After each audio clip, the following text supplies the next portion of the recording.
Hello दोस्तों, कैसे हो आप। यह कहानी आज से 5 साल पुरानी है। 5 साल पहले एक दिन ऐसा आया कि जिसने मेरी ज़िंदगी बदल दी। आज तक मैं उस दिन को याद करके रोती रहती। यह बात उन दिनों की है जब मैं कॉलेज में जाया करती थी। मेरे घर में हम 4 लोग रहते थे, जिसमें मैं, मेरे पापा, मेरी सौतेली माँ और उनकी लड़की यानी मेरी सौतेली बहन रहते थे।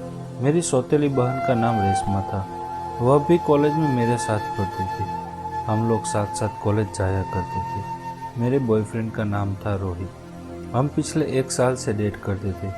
रेशमा के बॉयफ्रेंड का नाम था कुणाल। वह पिछले 2 साल से एक दूसरे से प्यार करते थे। कुणाल कई बार हमारे घर भी आया जाया करता था। मेरे पिताजी बहुत ही सख्त स्वभाव के इंसान थे। मैं बखूबी जानती थी, इसलिए मैं कभी भी रोहित को अपने घर नहीं बुलाती थी।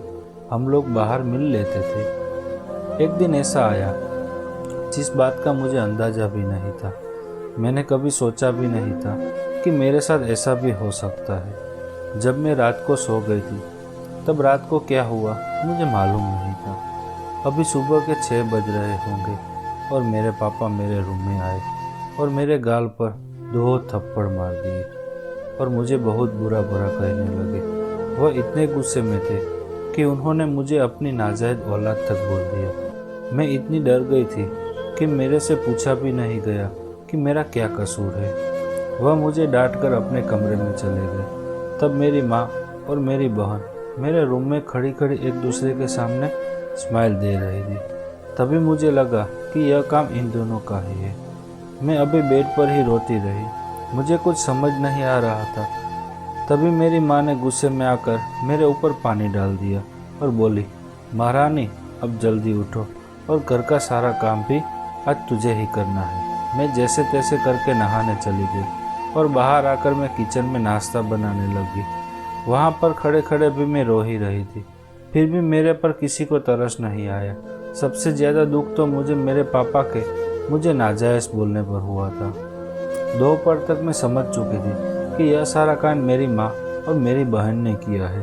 उसमें बात कुछ ऐसी थी, जब मेरे पापा सुबह सुबह जब घर आ रहे थे, तब हमारे घर से एक लड़के को निकलते देखा था।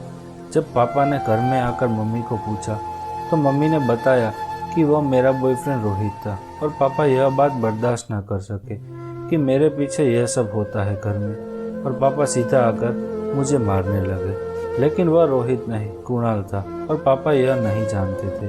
उस हादसे के बाद पापा ने मुझसे बात करना भी बंद कर दिया था, और उस दिन के बाद मेरा कॉलेज जाना भी बंद करवा दिया था। अब तो बस मैं घर में पूरा दिन घर का काम ही करती थी। जब मेरी रोहित से बात नहीं होती थी, क्योंकि अब पापा मुझ पर पूरी तरह से ध्यान रखते थे और बात बात पर मुझ पर चिल्लाते रहते थे। धीरे धीरे समय निकलता जा रहा था। इस बात को हुए 6 महीने हो गए थे। मैं 6 महीनों से घर में ही थी। फिर एक दिन ऐसा आया जिसके बारे में किसी ने कभी सोचा भी ना होगा। वह 31 का दिन था। रेशमा रात को पार्टी करने के लिए क्लब में गई थी।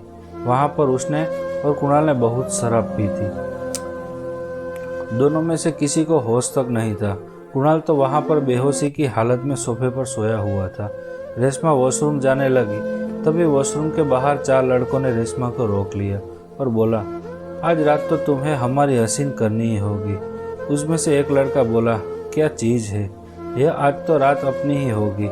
ऐसी बातें सुनकर रेशमा की तो सारी शराब उतर गई और वह जैसे सुन्न सी पड़ गई हो।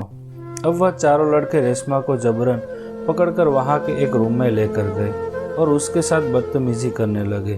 तभी उनमें से एक लड़का बोला, तू सीधे सीधे हमारा साथ दे तो तुझे भी मजा आएगा, वरना आज हम तुझ वैसे भी नहीं छोड़ने वाले। ऐसा सुनकर रेशमा बोली, 1 मिनट रुक जाओ।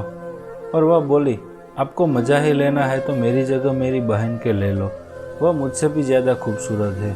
तो उनमें से एक लड़का बोला, हमें क्या है, तू हो या तुम्हारी बहन, हमें तो आज की रात रंगीन करनी है।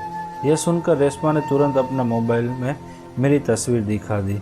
मेरी फ़ोटो देखकर लड़का बोला, यह तो सच में तुमसे भी बड़ा माल है। इतना सुनते ही रेशमा ने बोला, आप कहो तो मैं इसे आपके लिए बुलवा सकती हूँ, लेकिन उसके बाद आपको मुझे छोड़ना पड़ेगा। लड़कों ने भी उसे कहा, ठीक है, तुम अपनी बहन को बुला लो। ये सुनते ही रेशमा ने मुझे कॉल लगाया। रात के करीब 4 बज रहे थे जब मैंने देखा रेशमा का कॉल आ रहा है। जैसे ही मैंने कॉल उठाया उसमें रेशमा की रोने की आवाज़ आ रही थी। उसने मुझे रोते हुए बोला, प्लीज़ जल्दी आ जाओ, मुझे बचा लो। मैं कुछ बोलूं उससे पहले उसने कॉल कट कर दिया था। मैंने सामने उसको कॉल लगाने की कोशिश की लेकिन फ़ोन बंद आ रहा था। मुझे मालूम था वह कौन से क्लब में गई थी, इसलिए मैं जल्दी से उठकर उस क्लब के लिए रवाना हो गई।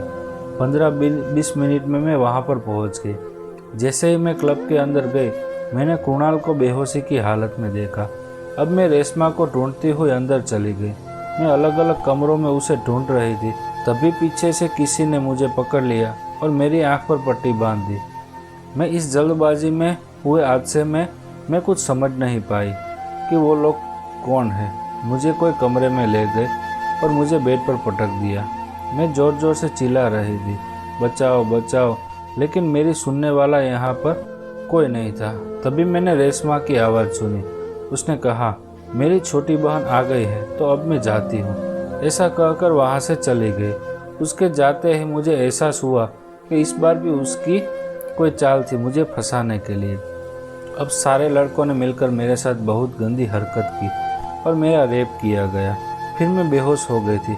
मुझे कुछ भी अंदाज़ा ना रहा कि रात को मेरे साथ कितने लोगों ने क्या क्या किया।